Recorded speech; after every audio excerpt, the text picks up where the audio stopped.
देने के लिए आप फोन किया तो मैंने कहा मेरी ड्यूटी बनती है।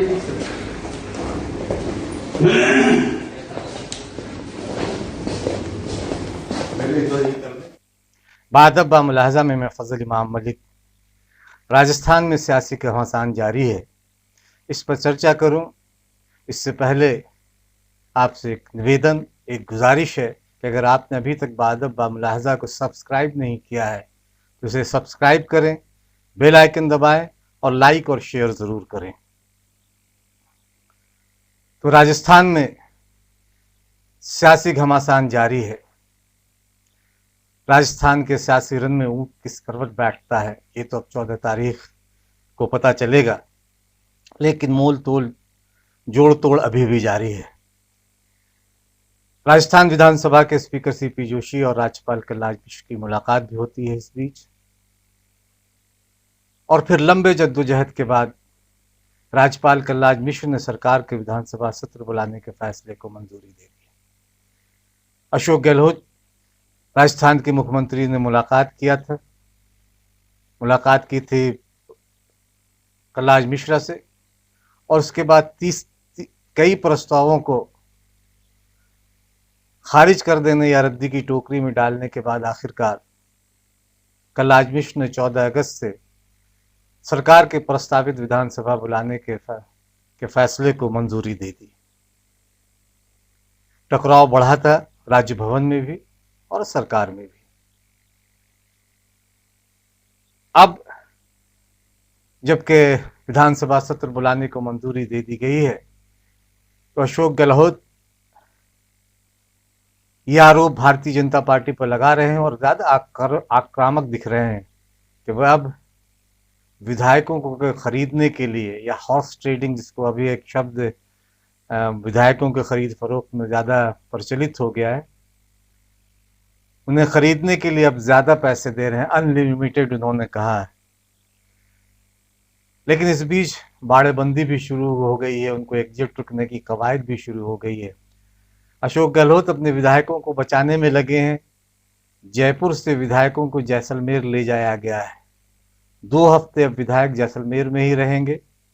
14 अगस्त को जब विधानसभा का सत्र शुरू होगा वो जयपुर लौटेंगे। गहलोत खेमे में 102 विधायक हैं, यानी बहुमत से एक ज्यादा। वैसे गहलोत खेमा तो 109 विधायकों के समर्थन का दावा कर रहा है। इस बीच बहुजन समाज पार्टी ने भी अपनी सियासी चालें शुरू की हैं और जाहिर है कि इसे लेकर कांग्रेस भी कांग्रेस आक्रामक दिखी। बहुजन समाज पार्टी पर की प्रमुख मायावती पर अघोषित तौर पे भाजपा का प्रवक्ता होने का भी आरोप लगा।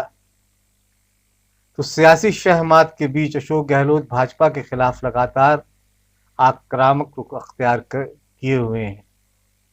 गहलोत ने भाजपा पर हमला किया। अपने ट्विटर अकाउंट के जरिए बसपा मसले पर आवाज उठाते हुए उन्होंने कहा कि भाजपा ने तेलुगु देशम पार्टी के 4 राज्यसभा के 4 सांसदों को रातों रात अपनी पार्टी में विलय करवा लिया है या अपनी पार्टी में शामिल करवा लिया, तो वो विलय सही है। और राजस्थान में 6 विधायक अगर विलय कांग्रेस में कर गए तो वो मर्जर गलत है।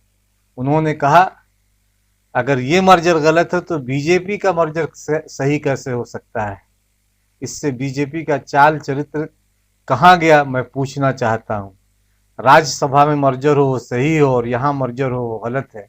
जाहिर है कि ये सवाल उन्होंने गलत भी नहीं उठाया, क्योंकि लगातार पिछले 5-6 सालों में देखते रहे भाजपा यही खेल करती रही, चाहे वो मणिपुर हो, मेघालय हो, गोवा हो, मध्य प्रदेश हो, कर्नाटक हो, ये सारा खेल चलता रहा। तो इस अशोक गहलोत ने यह सवाल गलत भी नहीं उठाया। उन्होंने बहन जी यानी मायावती को लेकर कहा कि भाजपा ने मायावती को आगे कर रखा और उन्हीं के इशारे पर वे बयान दे रही हैं। भाजपा जिस प्रकार से सीबीआई, ईडी, आईटी का दुरुपयोग कर रही है, सबको ही डरा रही है, धमका रही है। राजस्थान में क्या हो रहा है पूरे देश को मालूम है। ऐसा तमाशा कभी देखा नहीं। वे उनसे डर रही हैं और मजबूरी में बयान दे रही हैं। इस मामले को लेकर उन्होंने न सिर्फ राष्ट्रपति बल्कि प्रधानमंत्री नरेंद्र मोदी को भी एक चिट्ठी लिखी थी और राष्ट्रपति रामनाथ कोविंद से भी गुहार लगाई थी। गहलोत ने इससे पहले इस मामले को लेकर मायावती पर भी निशाना साधा था। उन्होंने कहा कि बसपा के 6 विधायकों के कांग्रेस में शामिल होने को लेकर मायावती भाजपा के इशारे पर बयानबाजी कर रहे हैं।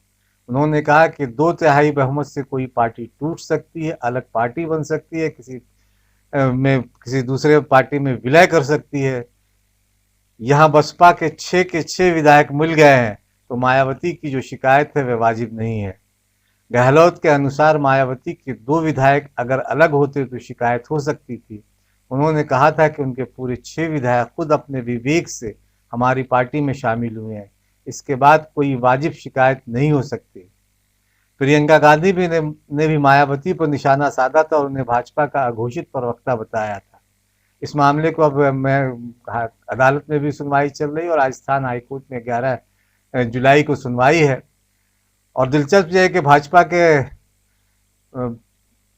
विधायक ने भी इस मामले में इसे अयोग्य ठहराने के लिए अदालत में अर्जी दाखिल की है। वह वही भाजपा जिसने कई जगहों पर तोड़फोड़ की अपनी दूसरे पार्टी के सांसदों विधायकों को अपनी पार्टी में विलय करवाया।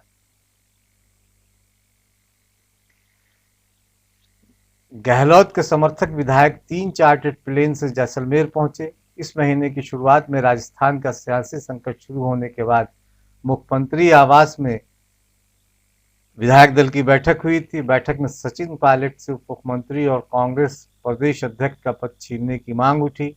मांग पर पार्टी आलाकमान ने मुहर लगाई और पायलट को तत्काल प्रभाव से हटा दिया गया।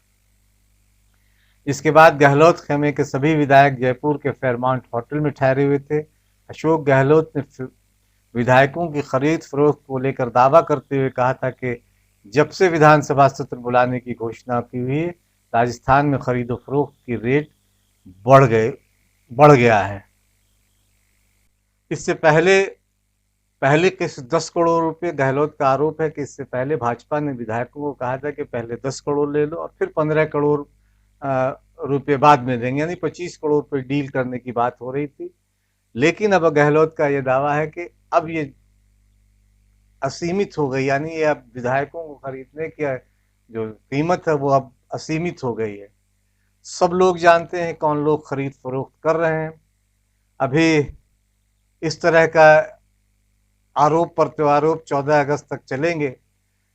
माना यह जा रहा है कि सचिन पायलट खेमे के वो जो 19 विधायक हैं वो भी विधानसभा सत्र में शामिल होंगे। वोट वो किसे करते हैं किसे नहीं, ये अब देखने वाली बात है। लेकिन ये तय है कि अगर वो विधानसभा के सत्र में शामिल नहीं होंगे तो उनके खिलाफ उनकी सदस्यता जा सकती है। इसलिए सचिन पायलट खेमे से जो ये खबरें आ रही हैं, उन खबरों के मुताबिक वो विधानसभा सत्र में शामिल होंगे। और एक खबर भारतीय जनता पार्टी सूत्रों से भी ये पता चला है कि भारतीय जनता पार्टी ने फिलहाल सचिन पायलट के लिए दरवाजे बंद कर रखे हैं, दरवाजे खोल नहीं रही है। और यही वजह है कि सचिन पायलट अब पसोपेश में है कि वो जाए तो जाए किधर। उन्होंने एक ब्लाइंड गेम चला था और इसमें फिलहाल वो कामयाब होते दिखाई नहीं दे रहे हैं। राजस्थान में जारी सियासी रन के बीच ही एक और महत्वपूर्ण खबर, हालांकि क्रिकेट से भी जुड़ी है और गैम्बलिंग से भी जुड़ी है, और भारतीय कप्तान विराट कोहली और अभिनेत्री तमन्ना भाटिया के खिलाफ मद्रास हाई कोर्ट में एक याचिका दायर की गई है और उस याचिका में कहा गया है कि दोनों को गिरफ्तार किया जाए। याचिका में दोनों को ऑनलाइन गैम्बलिंग यानी जुए को प्रमोट करने का आरोप लगाया गया है।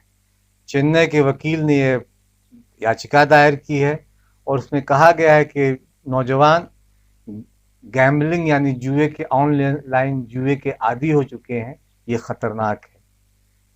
इस याचिका में वकील ने ऑनलाइन गैम्बलिंग करने वाली ऐप पर पाबंदी लगाने की मांग की है। रिपोर्ट के मुताबिक याचिका में यह भी कहा गया है कि गैम्बलिंग कंपनियां युवाओं का ब्रेन वॉश करने के लिए विराट और तमन्ना जैसे सितारों का इस्तेमाल कर रही है, इसलिए दोनों सितारों को इसके लिए गिरफ्तार करना चाहिए। अब इस पे फैसला आना बाकी है, आगे की कार्रवाई बाकी है, देखना क्या होता है। और इन सब के बीच राज्यसभा सांसद अमर सिंह नहीं रहे। काफी दिनों से वे बीमार थे, सिंगापुर में उनका इलाज चल रहा था। उन्हें विनम्र श्रद्धांजलि।